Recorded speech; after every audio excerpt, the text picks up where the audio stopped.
जो ट्रंप को जमीन पे लिटाए हुए है, ट्रंप त्राहिमाम कर रहा है और सुनने को राजी नहीं है, वो ईरान पाकिस्तान की बात मानेगा? तीन महाशक्तियां हैं, अमेरिका, रूस और चीन, और वो देश जिसके इन तीनों महाशक्तियों के अच्छे रिश्ते हैं वो है पाकिस्तान। ईरान भी पाकिस्तान के साथ कोई दुश्मनी मोल नहीं लेना चाहता है। यानी कि हाँ, मैं गलत फहमी में था। मैं पाकिस्तान को हल्के ले रहा था कि मैं उसको आतंकवादी देश कहता हूँ, वहाँ की यूनिवर्सिटी आतंकवाद की कहता हूँ, टेररिज्म की।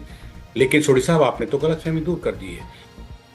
पाकिस्तान शांति का दूत बना दिया। ट्रंप को मुनीर पसंद है। ऐसे में हम कहां पर हैं कि संयुक्त राष्ट्र की जो एंटी टेररिज्म कमेटी थी उसकी सदारत दे दी गई पाकिस्तान को।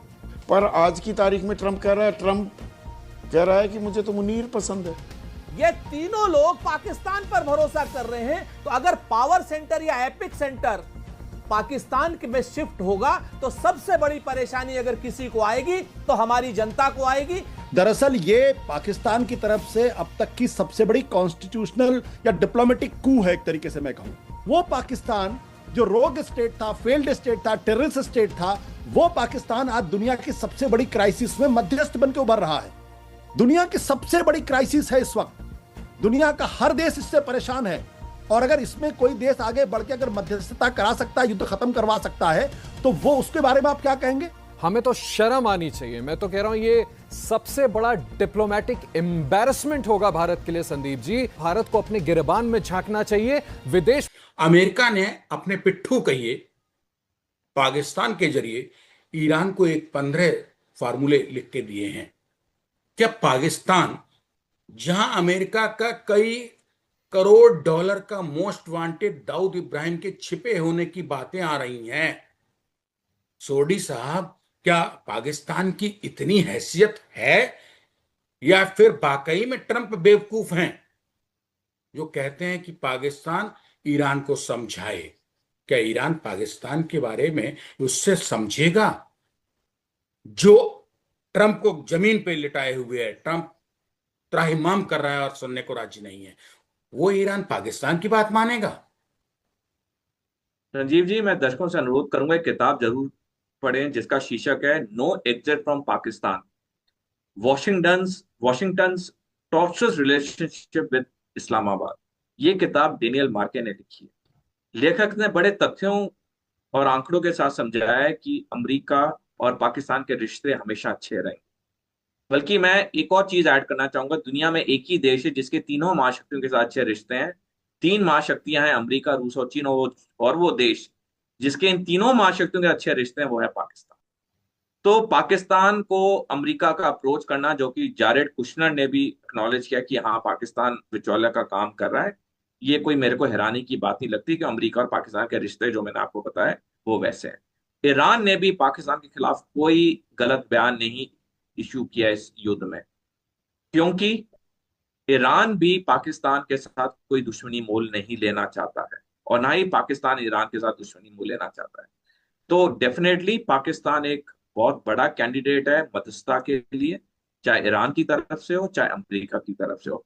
मध्यस्थता की बातें कितनी सफल होंगी वो तो सिर्फ अमेरिका और ईरान पे ही निर्भर है, लेकिन पाकिस्तान का मध्यस्थता करना ये अंडरस्टैंडेबल। यानी कि हाँ, मैं गलत फहमी में था।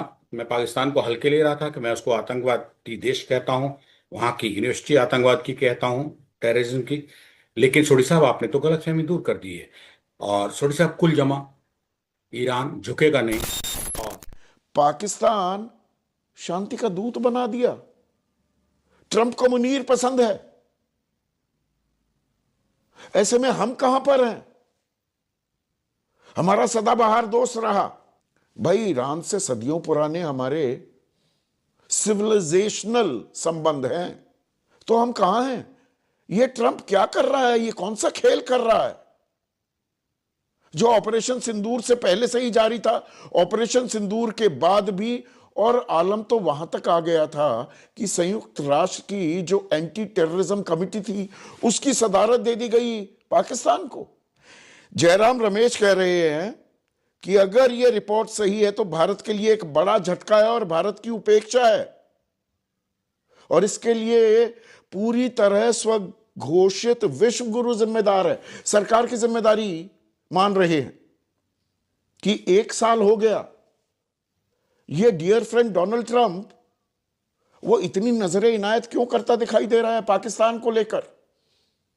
ऑपरेशन सिंदूर में उल जुलूल के बयान दिए, मध्यस्थता मैंने कराई, संघर्ष विराम मैंने किया। अगर हम पाकिस्तान को घुटनों पर ले आए थे, हमने 9 एयरबेस उनको नुकसान पहुंचा दिया था, आतंकवादी ठिकानों पर हमला कर दिया था, तो 3 दिन बाद ही या 4 दिन में ही ऑपरेशन सिंदूर थाम क्यों दिया था? और इससे ब्रीदिंग स्पेस मिल गई क्या अमेरिका को? और उसके बाद डोनाल्ड ट्रंप वो 3-3 बार खाना खिलाते हुए दिखाई दिया। तो ये आतंकवाद को समर्थन देने का इनाम मिल रहा है क्या पाकिस्तान को? अमेरिका और पाकिस्तान इनके रिश्ते आज के नहीं हैं।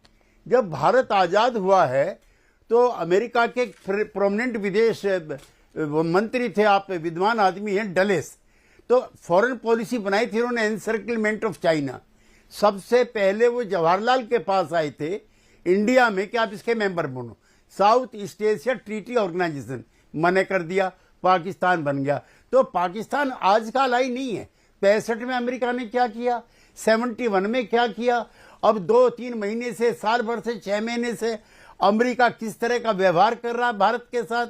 जहां तक पाकिस्तान की आपने इन्वॉल्वमेंट की तो बात अब आपको अतीत ये याद आ गया? नहीं केसी त्यागी साहब, पर सरकार पिछले कुछ सालों में तो माय डियर फ्रेंड ट्रंप, अब की बार ट्रंप सरकार, हमने ट्रंप के साथ काफी कुछ इन्वेस्ट कर दिया संबंधों के लिहाज से, पर आज की तारीख में ट्रंप कह रहा है कि मुझे तो मुनीर पसंद है। सूरत हाल कुछ ऐसी हो गई है ना। अमेरिका को अगर पाकिस्तान पर ज्यादा भरोसा है तो हम कदम ताल करते क्यों दिखाई देते हैं अमेरिका के साथ? ऑपरेशन सिंदूर में भी यही हुआ, वो बोला कि मैंने संघर्ष विराम कराया, वो आसिम मुनीर को, मुल्ला मुनीर को अपने घर बैठकर दावत करवा रहा था। हमारे प्रधानमंत्री कनाडा में थे, वहां फंसाने की कोशिश की, उनको भी न्योता दिया। ये तो भला हो हमारे विदेश नीति के रणनीतिकारों का, उन्होंने प्रधानमंत्री को आगाह कर दिया, वरना व्हाइट हाउस बुला लेता और सामने मुल्ला मुनीर को बिठा देता।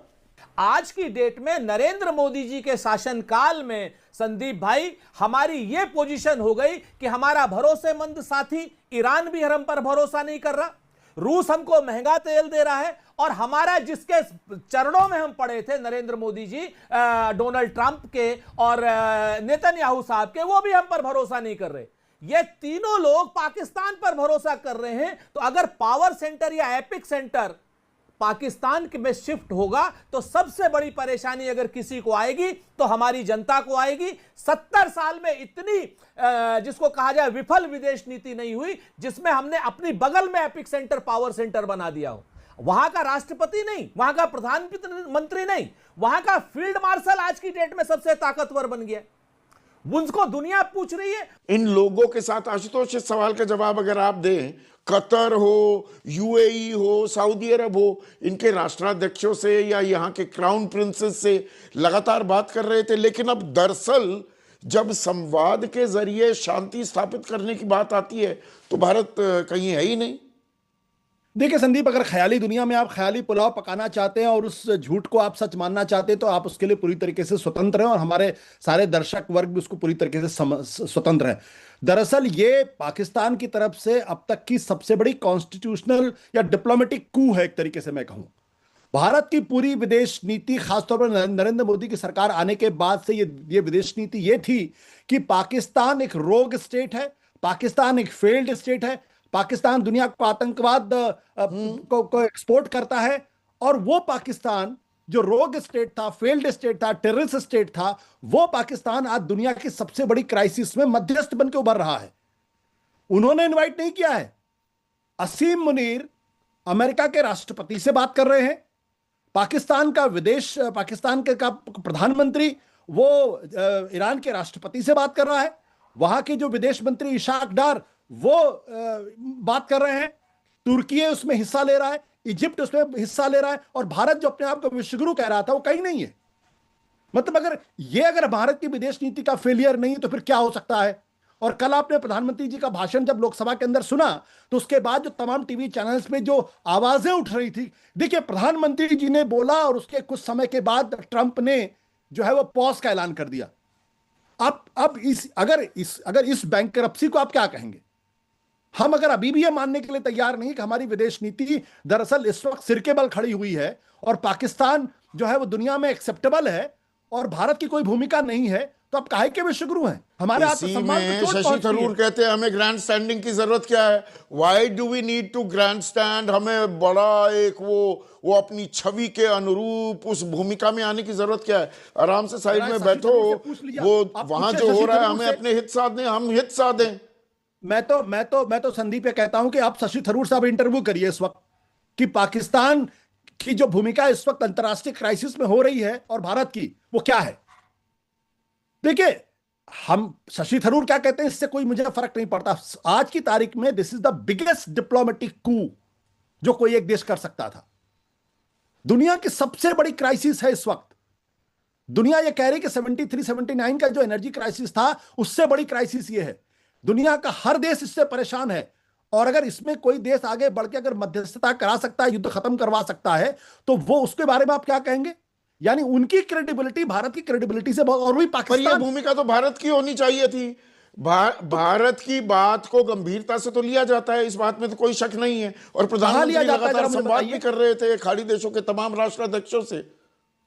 संदीप, मैं आपसे पूछता हूं, कहां गंभीरता के साथ? क्या ट्रंप आपकी बातों को गंभीरता के साथ लेते हैं क्या?